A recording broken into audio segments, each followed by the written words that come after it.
নমস্কার সকলকে, আমি অজয়।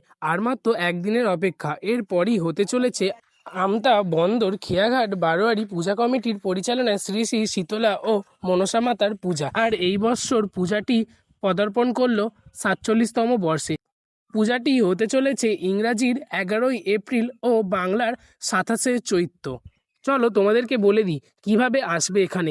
প্রথমেই তোমরা আসবে আমতা কলেজ মোড়ে। কলেজ মোড় থেকে সোজা একটুখানি হাঁটলেই পড়বে আমতা ব্রিজ। আমতা ব্রিজের পাশ দিয়ে যে ঢালটা নেমে যাচ্ছে, ওখান থেকে সোজা নেমে এলেই দেখতে পাবে মায়ের পূজা মণ্ডপটি। এই দিকে চলছে তারই কিছু প্রস্তুতি পর্ব, যেহেতু এখানে 3 দিন ব্যাপী অনুষ্ঠান চলে। আর এইদিকে হচ্ছে দেখো প্যান্ডেল প্রস্তুতি। আর এই যে হচ্ছে দামোদর নদী, আর একদম দামোদর নদীর নিকটেই পূজাটি হয়। এখানে পূজার আগের দিন মানে শুক্রবার মায়ের জল আনা হয় উলুবেড়িয়া থেকে। উলুবেড়িয়া থেকে জল এনে মায়ের চরণে ঢালা হয় ও ডন্ডি কাটাও হয়। আর আজকের ভিডিওটা ভালো লাগলে অবশ্যই লাইক কমেন্ট শেয়ার করে দিও। আজকের জন্য এতটুকুই। আজ আসি, দেখা হচ্ছে কাল আরও একটি নতুন ভিডিওর সাথে। তো সকলকে টাটা, সকলে ভালো থাকবে।